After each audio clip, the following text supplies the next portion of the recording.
मंगलाचरण। नमो अरिहंताणं नमो सिद्धाणं नमो आयरियाणं नमो वज्रायणं नमो लोये सव्यसाहु। मंगलम भगवान वीरो मंगलम गौतमो गढ़ी मंगलम कुंद कुंदार्यो जैन धर्मोस्तु मंगलम सर्व मंगल मांगल्यम सर्व कल्याण कार्यक्रम प्रधानम सर्वधर्माणां जैनम जयतु शासनम मंगलमय मंगल करण बीतराग विज्ञान नमो ताहि जाते भय अरिहंतादि महान करि मंगल कर हो महान ग्रंथ करन को कान जाते मिले समाज सब पावे निज पद राम। इस भव के सब दुख निके कारण मिथ्या भाव तिनकी सत्यानाश करी प्रगटे मोक्ष उपाय। आचार्य कल पंडित टोडरमल जी की है अनुपम रचना मोक्ष मार्ग प्रकाशक ग्रंथ, जिस पर अपनी चर्चा चल रही है। चौथा अधिकार जीवादि सात तत्वों के अयथार्थ श्रद्धान का निरूपण करते हुए टोडरमल जी हमारे लिए कल मोक्ष तत्व संबंधी अयथार्थ श्रद्धान की बात की थी कि वास्तव में जो मोक्ष है वो है सर्व कर्म बंधन का अभाव। क्या कहा? सर्व कर्म बंधन का अभाव। मतलब आश्रव तो हम रोक ही चुके हैं, संवर खत्म कर चुके हैं, और जो सत्ता में कर्म प्रकृतियां पड़ी हुई थी उनका भी हमने संपूर्ण देश रूप से निर्जरा कर दी। तो क्या हो गया? बोले मोक्ष प्रकट हो गया। तो यहां पर कर्म बंधन के अभाव पूर्वक उसका नाम मोक्ष कहा। मतलब मोक्ष जो है वह परिपूर्ण निराकुल सुख की दशा है, और वह दशा कर्म बंधन के अभाव पूर्वक ही होती है।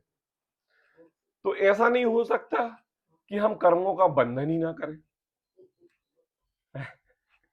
अब मतलब देखो, मतलब ऐसा है कि पहले कर्म बंधन करो, फिर कर्म बंधन करके आश्रव, संवर, बंध, निर्जरा, और फिर हम मोक्ष की बात बताएं।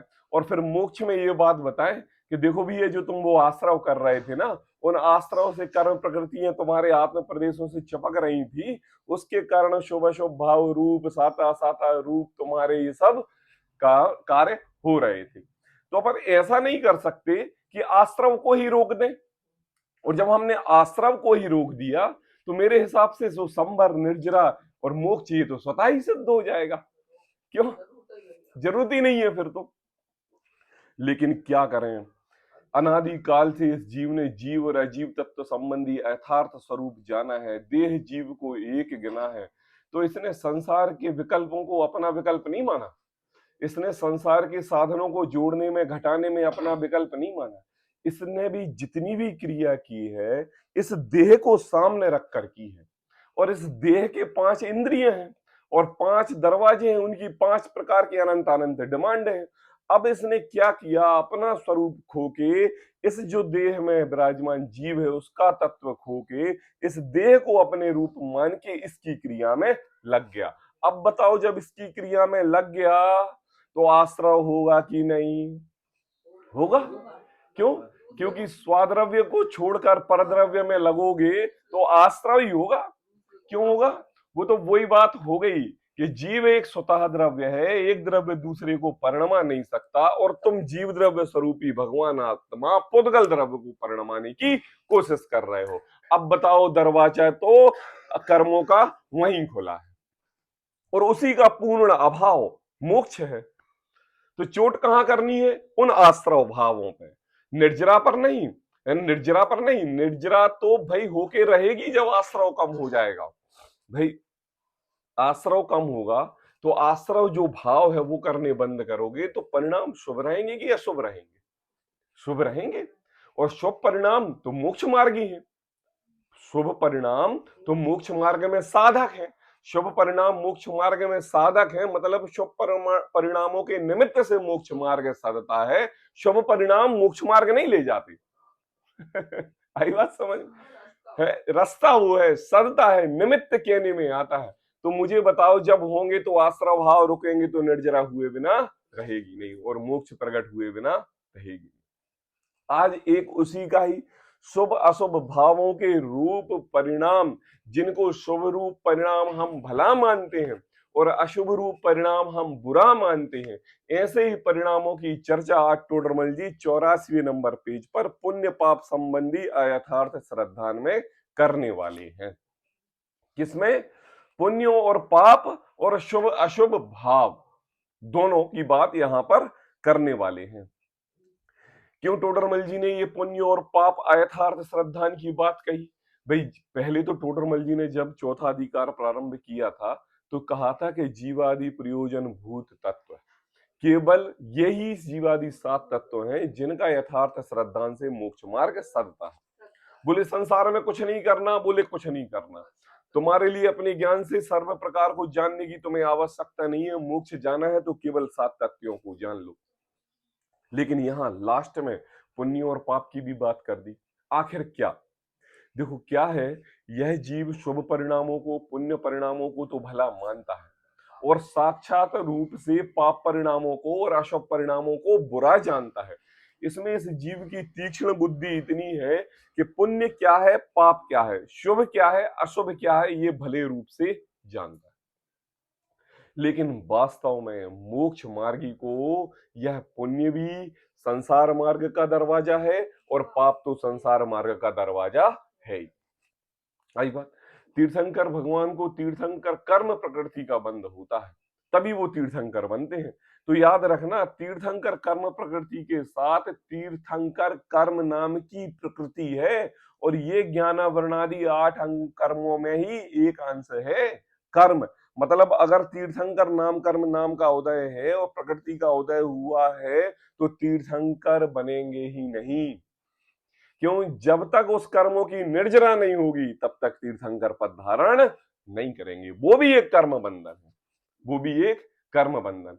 तो बताओ, हम पुण्य को भला मान रहे हैं और यहां तो तीर्थंकर भगवान की कर्म प्रकृति को भी बंध का कारण कहा।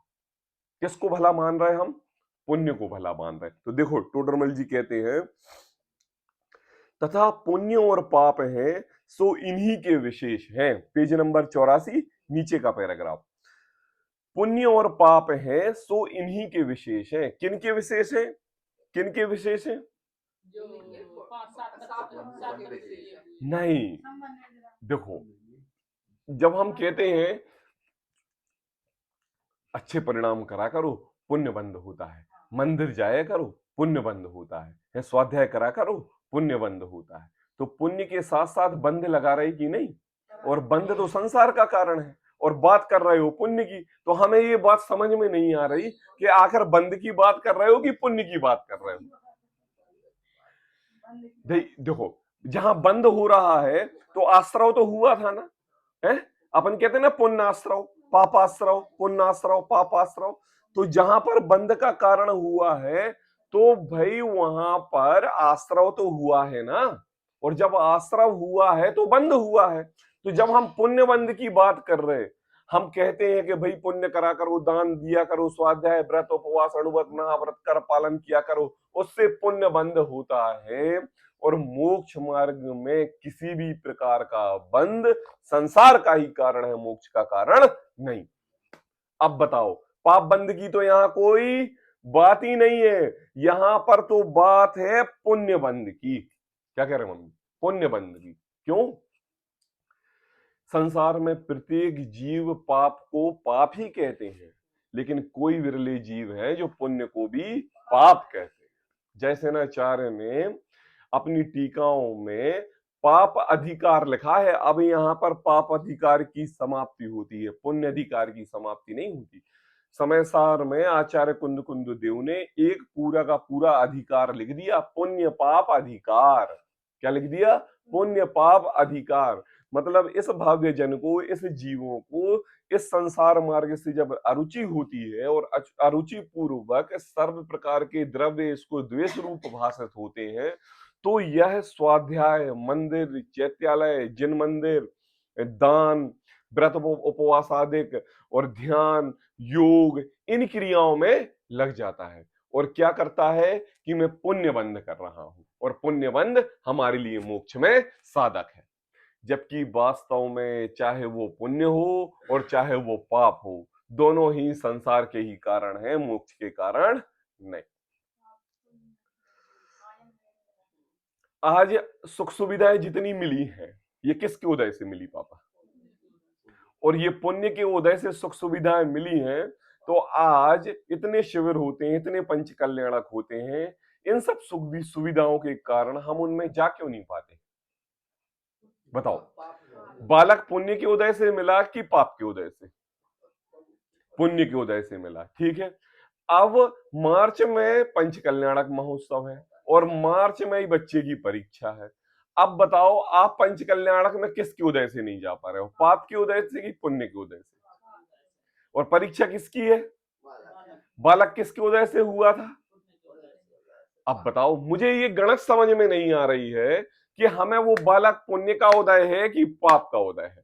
देखो, हमारा तो टास्क है मोक्ष प्राप्त करना। हाँ हाँ, वो परेशान कर नहीं नहीं, देखो देखो देखो देखो, नहीं देखो, राग तो बाद की बात है, पहले तो वस्तु आई तब तो हमने राग किया। भाई पहले वस्तु ही नहीं थी तो हम किससे राग करते? पहले तो वस्तु आई ना, उसके बाद हमने राग किया। और संसार की प्रत्येक द्रव्य, प्रत्येक वस्तु आपको किसके उदय से मिलती है? कर्मों के उदय से तो पुत्र मिलो है। हाँ, परंतु कर्मों को उदय को अपनो मान। देखो देखो, क्या है, इस संसार में जितने भी परिग्रह आदि पदार्थ जोड़ते हैं, सब पुण्य के उदय से जोड़ते हैं। और हम क्या चाहते हैं कि ये हमारा कमाया हुआ है, जबकि ये संसार में देखो, हम प्रत्येक द्रव्य, प्रत्येक जीव इस संसार सागर से पार होकर स्वाधीन होना चाहता है, स्वतंत्र होना चाहता है, मोक्ष को प्राप्त करना चाहता है। और उस मोक्ष में यह जीव संसार की सामग्री बढ़ा के, यह पुण्य के उदय से कमाया है, यह मेरा है, उसमें 24 घंटे लगा रहता है। और जो मोक्ष का स्वरूप आत्म ध्यान करना है, उसमें लीन नहीं रहता। तो क्या हुआ? बोले आया तो था पुण्य के उदय से, और क्या फल दे रहा है? पाप रूप। क्या कह रहे हैं मम्मी? भाई फल दे रहा है पाप रूप। पाप रूप ऐसा दे रहा है कि हमें परिणाम सुधारने हैं, और ये परिग्रह हमारे लिए परिणाम बिगाड़ने में कारण है। अब बताओ, उल्टा हो गया कि नहीं? यहां पर कहा ये पुण्य और पाप है सो इन्हीं के विशेष है। किनके विशेष है? आश्रव बंध के। किसके विशेष? आश्रव बंध के। जीव अजीव आश्रव बंध। देखो, पुण्य बंध हो रहा है तो आश्रव ही हो रहा है कि नहीं? है ना? आश्रव हो रहा है कि नहीं? कर्म आ रहे हैं कि नहीं? पुण्य रूप आ रहे हैं या पाप रूप आ रहे हैं? केवल आने का काम है। पुण्य रूप आने से मुझे ये बताओ, कर्म प्रकृतियों का बंध होगा कि नहीं? होगा। अब एक कर्म प्रकृति का बंध भी संसार मार्ग को बढ़ाने वाला है, मोक्ष मार्ग की ओर ले जाने वाला नहीं। आई बात समझ में? अब बताओ, जो पुण्य किया था, जो आश्रव भाव किए थे, वह आश्रव भाव पुण्य पाप रूप हुआ कि पुण्य रूप हुआ? हमारा मोक्ष मार्ग नहीं सदा उससे। हमने जितने भी परिणाम किए थे, जितने भी भाव किए थे, और हमें बाजू में जिन मंदिर मिल गया, जिन स्वाध्याय, जिनवाणी, सब कुछ मिल गई, लेकिन सब सुविधाओं, टाइम भी मिल गया, सब कुछ हुआ, रुपए पैसे से धन धान्य हो गए, लेकिन हम 1 मिनट के लिए भी स्वाध्याय नहीं कर पा रहे हैं। तो मुझे बताओ, वो सामग्री किसके उदय से मिली थी? और क्या परिणाम फल दे रही है? पाप। क्यों? क्योंकि मिला किसके लिए था और मिल कर क्या रहे हैं? और क्या कर रहे हैं? कर्मों का आश्रव ही कर रहे हैं। तो वो पुण्य कर्मों के आश्रव के कारण हुए कि पुण्य कर्मों के निर्जरा करने के कारण हुए? आश्रव के कारण हुए ना, है ना। मुझे ये बताओ, देखो, तथा पुण्य पाप हैं सो इन्हीं के विशेष हैं। किन के विशेष? आश्रव और बंध के विशेष। देखो, और इन पुण्य और पाप की एक जाति है। क्या कहा? संसार के प्रत्येक एक इंद्रिय से पंचेंद्रिय जीवों की एक जाति होती है। संसार अपेक्षा सब एक जाति के जीव हैं। यहां कहा पुण्य और पाप की एक जाति है। कैसी जाति? कर्म की जाति। और निर्संबर और निर्जरा की कौन सी है? अकर्म की जाति है। मतलब कर्म करोगे तो केवल आश्रव और बंध ही होगा, और अकर्म करोगे तो संबर और निर्जरा ही होगी, है ना। आश्रव और बंध संसार की ओर ले जाने वाले हैं, संबर और निर्जरा मोक्ष की ओर ले जाने वाले। दोनों में बहुत बड़ी वज्र की दीवार है। ऐसी वज्र की दीवार है जिसकी लगाम पकड़ने से आश्रव बंधे की पकड़ी पुण्य और पाप रूप तो संसार बढ़ेगा, और संबर निर्जरा की लगाम पकड़ी तो मोक्ष सदेगा। ऐसी वज्र की दीवार है दोनों के बीच में। जीव आदि सात तत्व तो कहने में तो एक लाइन में खत्म हो जाते हैं, लेकिन जीव अजीव आश्रव बंध और संबर निर्जरा दोनों में सीधे दो रास्ते हैं। एक रास्ते चलते चलते सीधे दो रास्ते, एक संसार का और एक मोक्ष का। तो कहा एक जाति के हैं, जैन जाति। एक जाति में, एक जाति में सब आ जाते हैं, चाहे पुण्य ले लो चाहे पाप ले लो। समय सार नाटक में बनारसी दास जी ने छंद लिया ना, एके दियो बामन के एक घर। हाँ, एक चंडाल के, एक बामन के, दो पुत्र दो, मतलब भाव है जैसे ही के चंडाली जुगल पुत्र जाने तीने एक दियो बामन के एक घर राख्यो है। आगे चलो कल बताऊंगा। तो देखो क्या कहा कि देखो, एक बामन के एक चंडाली के दो पुत्र हैं, एक पुण्य रूप हुआ और एक पाप रूप हुआ। ऐसे ही हमने अनादिकाल से सोने की बेड़ी बांध रखी है, पुण्य रूप और पाप रूप। पुण्य रूप सोने की बेड़ी को बना हुआ जान के हम अपने आप को सुखी मान रहे हैं, लेकिन वास्तव में है तो संसार में ही ना, संसार से तो परे हो नहीं गए। तो देखो, पुण्य और पाप की एक जाति है, तथापि मिथ्या दर्शन से पुण्य को भला जानता है। किसके उदय से? मिथ्या दर्शन। संसार में एक द्रव्य का जब साथ दूसरे द्रव्य का परिणमन होता है तो उस द्रव्य का परिणमन स्वतः ही होता है, और जब वह द्रव्य उसके साथ होता है तो वह यह कहता है कि मेरा परिणय इसके साथ हुआ है। क्या पक्का करे बताओ? हम दुखी, पुरुष दुखी, स्त्री दुखी। मुझे ये बताओ, दोनों दुखी संसार के दुखिया दुखिया दुखिया मिलेंगे तो सुख बनेगा कि दुख बनेगा? तो परिणय सूत्र में बंधने के बाद दुख ज्यादा बढ़ता है कि वैराग्यता ज्यादा बढ़ती है? दुख ज्यादा बढ़ता है। क्यों? क्योंकि तुमने संबंध सुख से नहीं किया है, तुमने एक जाति के जीव से दुख दुख से संबंध किया है। पुण्य और पाप एक जाति के हैं, तुमने पुण्य को भला जान के सुखरूप प्रवृत्ति मान के उससे अपना संबंध बिठा लिया है, जबकि वास्तव में वह पुण्य अंतरंग से दुखी है, और तुम उसके दुख को दुख ना मान के सुख मान के परिणय सूत्र में बन गए। अब तुमने जो भी कार्य किए वो पुण्य रूप किए, उनके फल में तुम्हारे लिए पंचेंद्रिय के भोग मिले, उनमें भोगों में आसक्ति पूर्वक संसार बढ़ाया। अब बताओ, वो पुण्य संसार का मार्ग कि मोक्ष का मार्ग? एक ही जाति के दो दुखिया मिल गए।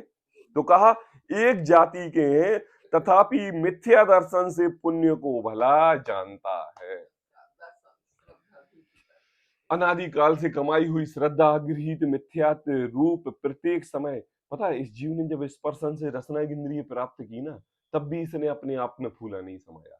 तब रसना से घ्राण, घ्राण से चक्षु कर्ण और सेनी पंचेंद्रिय हुआ, तो फिर तो त्रयंचों को जो एक इंद्रिय दो इंद्रिय जीव है इनको तो ऐसे तुच्छ मान लिया कि ये तो संसार में जीने वाले जीव है ही नहीं, इनको इनका अस्तित्व जीने में नहीं है। क्यों? खुद पंचेंद्रिय सैनी बन गया ना, मनुष्य बन गया ना। क्या? अनादिकाल से मिथ्या दर्शन को पुण्य को भला जानता आया है। कितने वक्ता, कितने गुरु, कितने आचार, सभी प्रकार के जीव केवल पुण्य को भला कहते हैं, पाप को बुरा कहते हैं। बताओ कौन नहीं कहता? सब कहते हैं।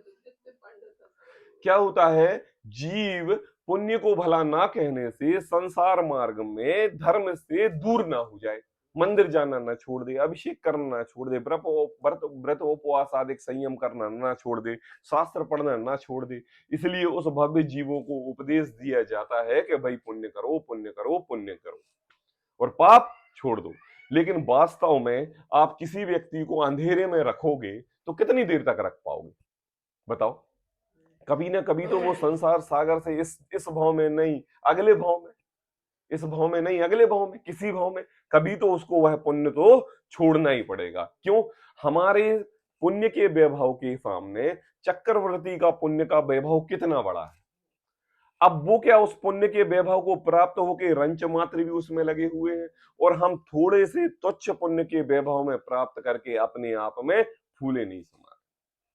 सब छूट गया हमारा, हमारा सब छूट गया, कुछ भी नहीं बचा। मंदिर छूट गया, स्वाध्याय छूट गया, जनवाणी छूट गई, दुकान दुकान दुकान दुकान, घर घर घर घर, बच्चे बच्चे बच्चे, गृहस्थी गृहस्थी गृहस्थी हमारी लगी रही।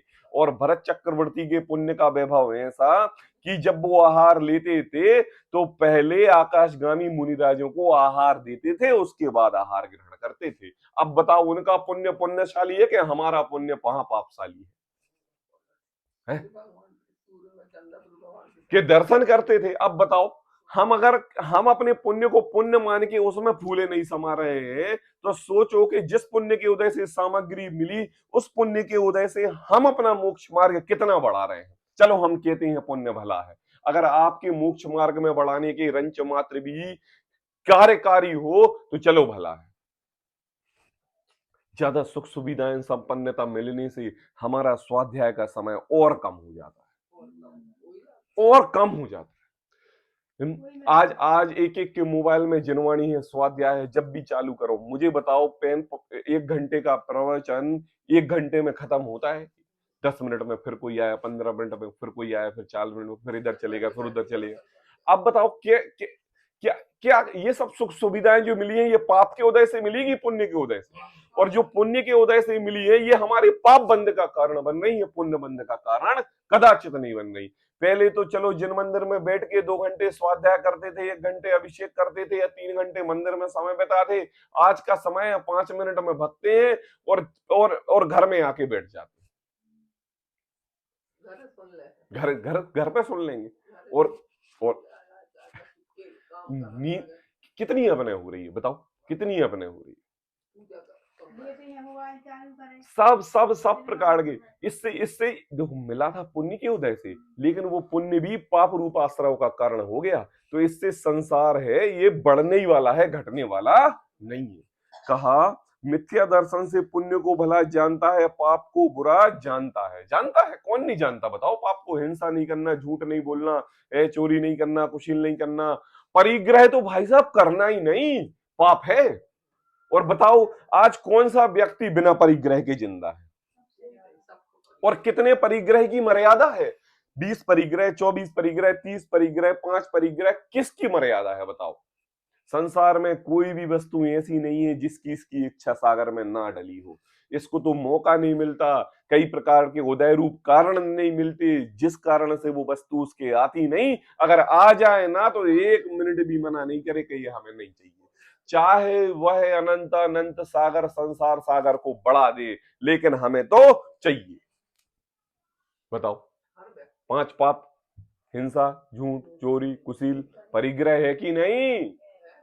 अरे है भाई परिग्रह। आज के जमाने में ना तो हिंसा तो सब जानते हैं कि भाई किसी जीव का दिल दुखाना हिंसा कहलाती है, लेकिन परिग्रह को पापा कोई हिंसा पाप नहीं जानता। तो परिग्रह को तो पहले चैप्टर में ले लेना चाहिए। और हिंसा तो वास्तविक हिंसा दिखाई देती है, इस जीव को परिग्रह हिंसा दिखाई नहीं देती, परिग्रह पाप दिखाई नहीं देता, वो तो पुण्य का उदय है।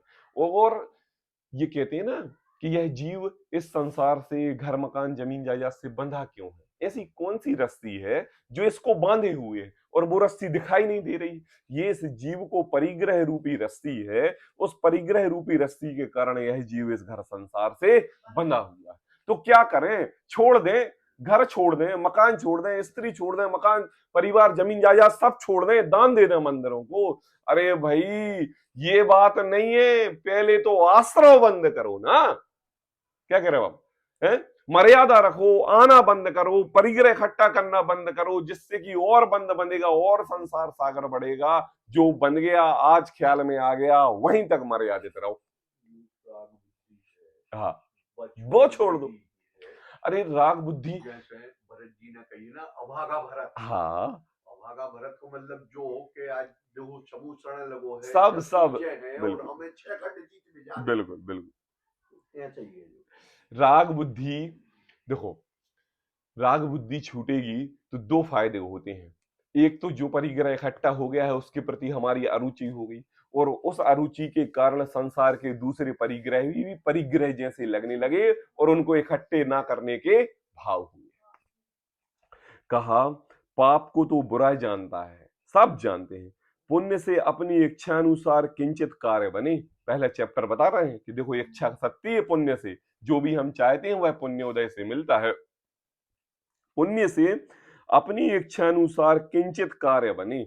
देखो किंचित कार्य बने, पुण्य से अपनी इच्छा अनुसार, देखो कितने कारण बन रहे हैं, है ना? कितने उदय भाव आपके, वस्तु का मिलना स्वभाव उसका, क्षेत्र से क्षेत्रांतर होना वस्तु का स्वभाव, उदयाधीन अवस्था आपकी, निमित्त नैमित्तिक संबंध उस वस्तु का आपके घर पर आना, और मान क्या लिया इस जीव ने कि मैंने कमाया। क्या मान लिया? किंचित मात्र। मैं मतलब स्वचालित व्यवस्था में अपना हिस्सा बनाना चाहता है, स्वचालित व्यवस्था में अपना हिस्सा बनाना चाहता है, पूरा का पूरा कारोबार अपने ऊपर लेने चाहता है कि मेरे द्वारा कार्य हुआ। क्या कहा? पुण्य से अपनी इच्छानुसार किंचित कार्य बने, उसको भला जानता है, और पाप से इच्छानुसार कार्य नहीं बने उसको बुरा मानता है। क्या करते है ना?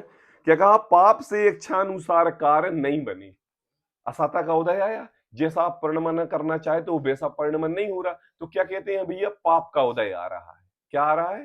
पाप का उदय आ रहा है। पाप के इच्छानुसार कार्य नहीं बने उसको बुरा जानता है, परंतु दोनों ही आकुलता के कारण हैं, इसलिए बुरे ही हैं। एक हिसाब से कहे जाए ना तो पाप के उदय में जब हम आकुलित व्याकुलित होते हैं या संसार की कोई भी सामग्री हमें नहीं मिलती है, तो एक बार हम अपने मन को बहला लेते हैं कि चलो भैया पाप का उदय है, ऐसा ही होना है, ऐसा हो जाने दो, चल जाने दो, नहीं मिल रही है कोई बात नहीं। तो एक हिसाब से तो पाप का उदय हमारे लिए धैर्य देने वाला है, सामर्थ्य देने वाला है, शक्ति प्रदान करने वाला है, शांति देने वाला है।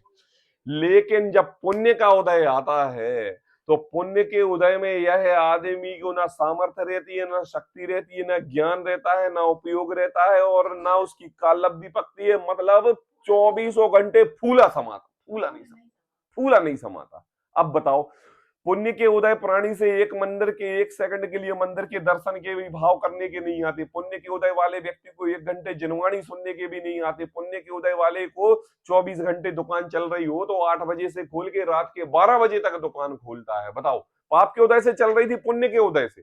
अब उससे बोलो जिनवाणी सुनो, है ना, जिनवाणी ही सार्थक है, कुछ भी ख्याल आने वाला नहीं। और अगर पाप का उदय आए, बरसात आ जाए और मद्दा आ जाए, फिर भगवान भी याद आ जाते हैं, अभिषेक भी याद आ जाता है, स्वाध्याय भी याद आ जाता है। तो मुझे पुण्य भला है कि भाई पाप भला है? हमें तो ऐसा लग रहा है यह पाप भला है, जिससे कि कम से कम हम मोक्ष मार्ग के रास्ते पर चल तो रहे हैं, हमें विचार तो आ रहा है, थोड़ा सा तो ज्ञान हो रहा है। लेकिन कहा कि अब ये भले जन तो पाप को बुरा कहते ही हैं, पुण्य को भला बुरा कोई नहीं कहता।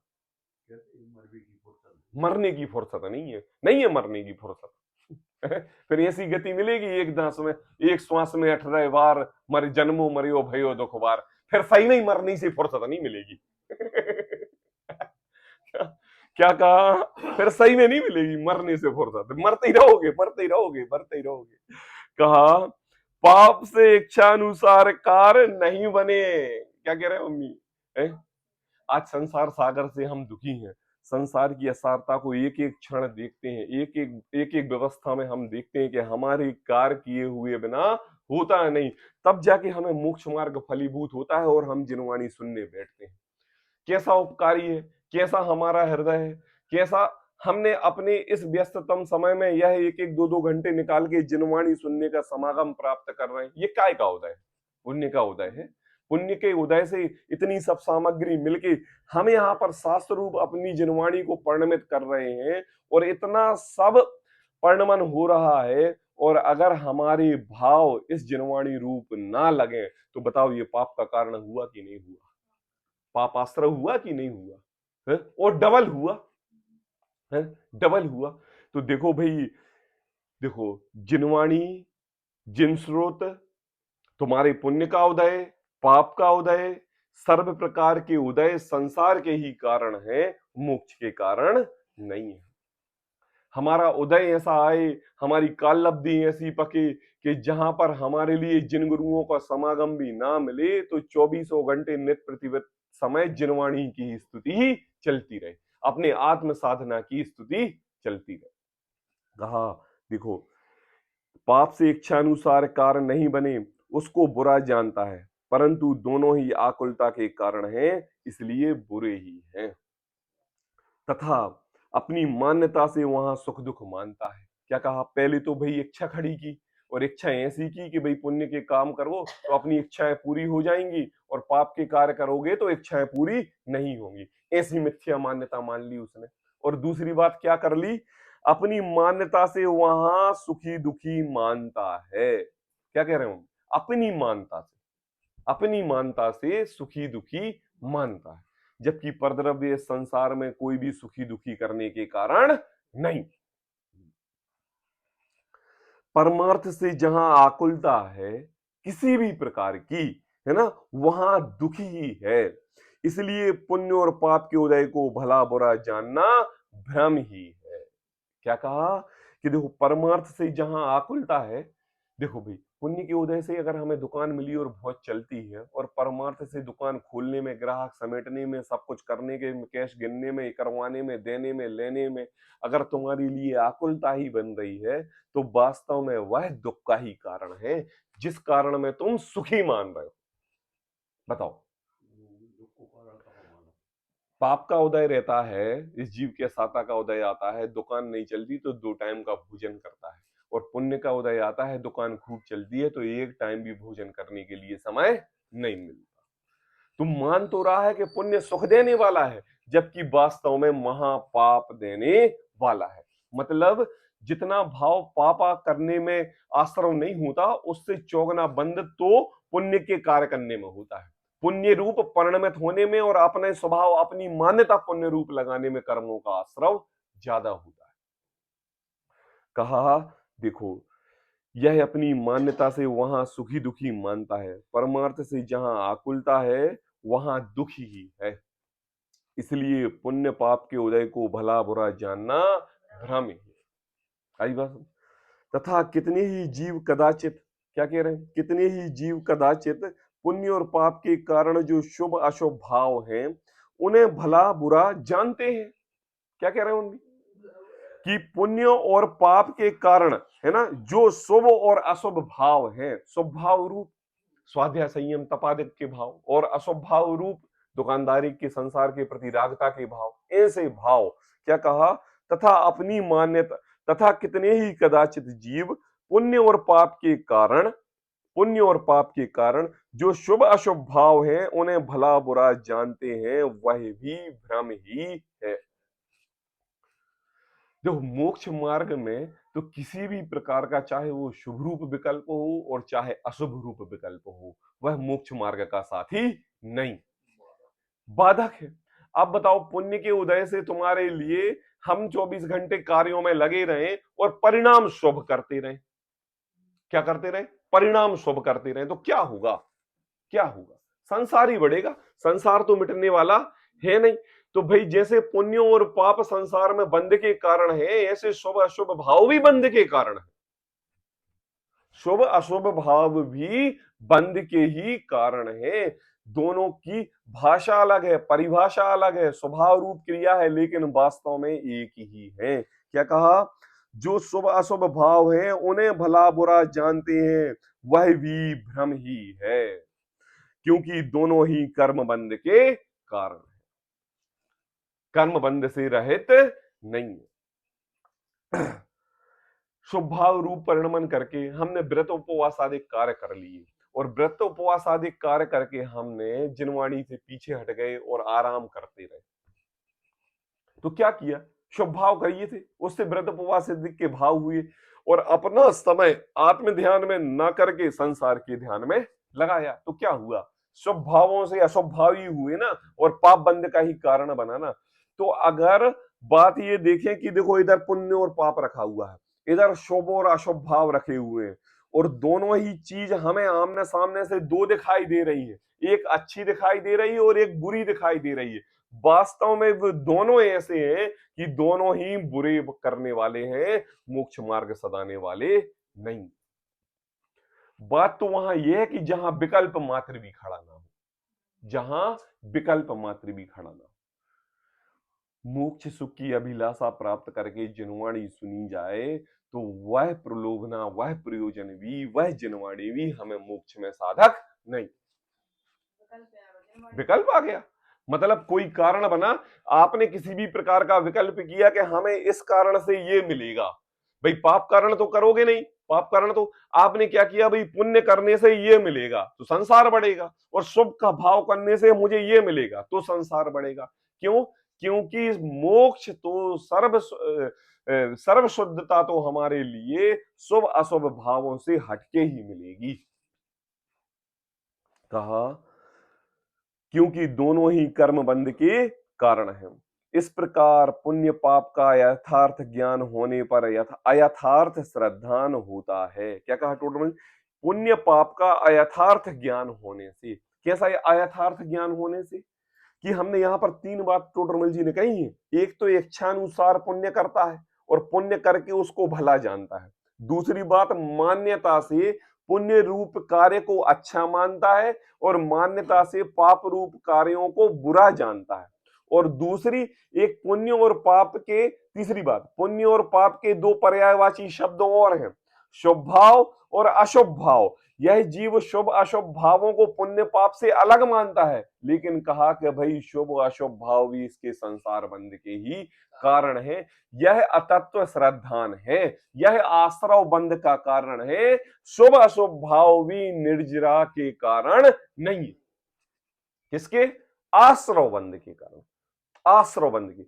अब भाई इसको अलग से क्यों लिया, भाई जब आश्रव बंध की बात आ रही थी तभी इसमें समाहित कर लेते। लेकिन क्या है, कर्मों के आने को यह जीव, कर्म बंधन के कर्मण वर्गणाओं को आने को यह जीव कर्म तो आश्रव तो समझता है, लेकिन कभी जितने भी संसार के बुरे कार्य हैं उनमें कर्मों का आश्रव होता है ऐसा मानता है। और प्रत्येक जगह पुण्य और पाप को बुरा और पुण्य को भला जाना जाता है।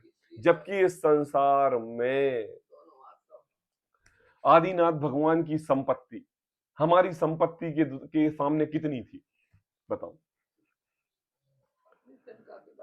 कितने कितने बड़े बड़े राजा महाराजा हुए, कितने बड़े बड़े, कितनी संपत्ति थी। कई कई जैन राजाओं ने मुनि दीक्षा धारण कर ली और मुनि दीक्षा धारण करके छोड़ के निर्वस्त्र होके सिद्धालय में विराजमान हो गए। और हम उस पुण्य को भला जान के हमारे जी से एक संसार की चीज नहीं छूटती, एक चीज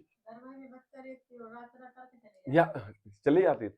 अब बताओ कैसा मतलब दृष्टि, कैसा भेष के क्या है, सब कुछ होते, तभी तो पुण्य आश्रव ज्यादा होता है। और पुण्य आश्रव होता है तो संसार की सामग्री ज्यादा मिलती है, और जब संसार की सामग्री ज्यादा मिलती है तो क्या होता है, हम जैसे पागल मूर्ख लोग उसमें अपने परिणाम बिठा लेते हैं, और सिद्ध परमिष्टि की तरह सिद्धालय में बैठे विराजमान जीव उनसे विरक्ति ले लेते हैं। अभी हम कल परसों एक पढ़ रहे थे, जो इंदौर के सेठ जी थे, तो उन्होंने एक वो आश्रम बनाया था, विद्यालय बनाया था। हाँ, तो विद्यालय उन्होंने बनाया कि यह जो विद्यालय है आजीवन चलना चाहिए। बोले कैसे, बोले अगर हम हैं तो जब तक हमसे पैसे लेते जाना, और अगर हमसे पैसे खत्म हो गए हमारे पास तो हम हमारे बेटों से पैसे मांग लेना। ये विद्यालय, धार्मिक विद्यालय जरूर चलाना। और अगर बेटे भी सक्षम होने में ना रहे तो भाई किसी से कर्जा ले लेना लेकिन विद्यालय चलाना, और कर्जा ले लेना मैं अगले जन्म में उस विद्यालय का कर्जा उसके यहाँ नौकरी चाकरी करके चुका दूंगा, लेकिन विद्यालय को मत रोकना। क्या भाव रूप परिणाम स्वभाव रूप परिणाम ऐसे करीब ऐसे उन्होंने 4-5 वाक्य बोले थे, मैं भूल गया कि भाई मतलब जीवों के परिणाम ऐसे होते हैं कि यह जीव स्वभाव रूप परिणमन करके इस संसार की सामग्री की जो मिली हुई है उस संसार की सामग्री भी किंचित मात्र भी उसमें राग भाव नहीं करता। एक गरीब के घर में कुछ नहीं है, उसको एक काम दिया गया कि देखो तुम्हें किसी भी पर पदार्थ से राग भाव नहीं करना। उसके लिए तो सरल है, क्यों? क्योंकि उसके पास कुछ है ही नहीं। अब एक एक एक टास्क आपके लिए दिया गया कि आप घर में रहते हुए आपको किसी भी परद्रव्य से राग भाव नहीं करना है। अब करके बताओ क्यों? क्योंकि हमारे पास सामग्री ज्यादा है, हम उसमें उलझे हुए ज्यादा है, उसमें उन्हीं की विकथाओं में हम ज्यादा समय बताते हैं, तो हमारे लिए तो कठिन कार्य है। और ये कठिन कार्य आदिनाथ भगवान भरत चक्रवर्ती के समय में और ज्यादा बढ़ के था। अब बताओ कि उनको वो कार्य उतना बड़ा नहीं लग रहा है और हमें इतना सा कार्य बहुत बड़ा लग रहा है। मिथ्या उल्टी मान्यता, मतलब हम कितने अभागे हैं। भरत जी अभागे थे, हम तो भरत चक्रवर्ती से भी अभागे हैं, जैसे भूख लागे भूखते नहीं है, वे भूख के नहीं है। और हम 24 घंटे अपन के सब भूख के हम खुशियां है। अगर शुगर का रोगी है तो डॉक्टर के यहाँ जाने के पहले 2 रसगुल्ले खा के जाएगा। ऐसा ना हो कि डॉक्टर शुगर बता दे और कल से शुगर बंद हो जाए। क्या कह रहा हूं? अरे भाई बुढ़ापा आ रहा है, जल्दी से तीर्थ यात्राएं पूरी निपटा ले, पता चला कि वृद्ध अवस्था में हम तीर्थ यात्रा कर सकेगी ना कर सके। कभी कभी ऐसे स्वभाव आते हैं कि अरे यार जीवन चला गया और समय सार का स्वाध्याय नहीं किया तो हमारा तो जीवन अधूरा रह जाएगा। एक बार तो पढ़ लो है भाई। इतना भाई आदमियों के भाव भाव बदल दिए। कुंद कुंदाचार्य जैसे लिख के चले गए, 1000 वर्ष बाद अमृत चंद्राचार्य टीका लिख के चले गए, गुरुदेव 18 वर्ष तक उस पर प्रवचन करते रहे, और हम ऐसे अभागे हैं कि समय सार की एक गाथा भी नहीं पढ़ पा रहे। तो बताओ पुण्य का उदय गुरुदेव श्री का था क्या हमारा है? क्या संसार की सामग्री थी गुरुदेव के पास? क्या संसार की सामग्री थी कुंद कुंदाचार्य के पास? और क्या संसार की सामग्री थी बाबा अमृत चंद्राचार्य के पास? सुखी थे। और हम संसार की सब सामग्री होने पर भी एक गाथा का भी स्वाध्याय नहीं कर पा रहे हैं। तो बताओ हम अभागे हैं कि वो अभागे थे? हम अभागे हैं कि सर्व सुविधा पुण्य की सामग्रियों को भोगते हुए पाप रूप आचरण करके हम अभागे हैं कि इस पुण्य को भी पाप रूप नहीं समझ रहे। जबकि हमें सोने की बेड़ी से बांध दिया है, हमें बांध के रखा हुआ, हम उसी में लालायत हैं कि हम बंधे हुए। एक एक समय कहा कि इस प्रकार पुण्य और पाप का अयथार्थ ज्ञान होने पर अयथार्थ श्रद्धान होता है। भाई ज्ञान हो गया ना उल्टा तो अयथार्थ श्रद्धान हो गया। इस प्रकार अतत्व श्रद्धान रूप मिथ्या दर्शन का स्वरूप कहा। अतत्व श्रद्धान, तत्व का यथार्थ श्रद्धान रूप, तत्व का अयथार्थ श्रद्धान रूप मिथ्या दर्शन का स्वरूप कहा। कैसे कहा? जीव तत्व संबंधी यथार्थ, अजीव तत्व, आश्रव तत्व, बंध तत्व, निर्जरा तत्व, मोक्ष तत्व और पुण्य और पाप को भी नहीं छोड़ा। इन सभी के मान्यताओं में जीव का अयथार्थ श्रद्धान है, यथार्थ है ही नहीं। मतलब झूठा श्रद्धान है, सच्चा श्रद्धान नहीं है। हाँ, यह असत्य रूप है। देखो आ गया ना, यह असत्य रूप है। यथार्थ क्या है? वास्तविकता। और अयथार्थ क्या है? परिकूल कल्पना। पर कल्पना क्या होती है? कल्पना ये होती है कि कल्पना ऐसी कि आप जैसा चाहते हो, जैसा सोचते हो, जिसमें सुख मानते हो, उस रूप वस्तु को कल्पित कर दो, वो कल्पना। भाई आप जैसा चाहते हो वैसा आपने उस वस्तु का स्वरूप मान लिया तो बस वो कल्पना हो गई आपकी, और जबकि वास्तव में उस वस्तु का वो स्वरूप है नहीं। तो कहा यह असत्य रूप ही है। असत्य रूप मतलब झूठ रूप ही है।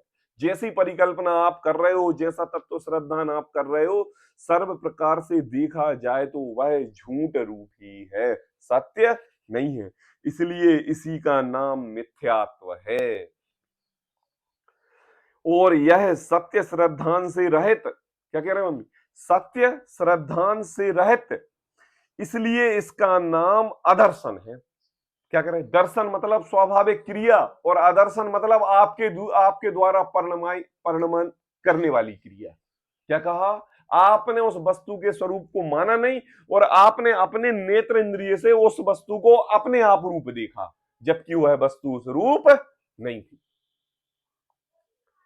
इस जीव को जीव तत्व ना मान के शरीर को नेत्र इंद्रियों से द्वारा देखा और नेत्र इंद्रियों के द्वारा देखकर इस शरीर को जीव रूप माना और उसकी क्रिया में 24 घंटे तल्लीन रहा, तन्मय रहा, तत्पर रहा और ये कहा कि इसी के अनुसार कार्य करेंगे तो सब कार्य सदेंगे।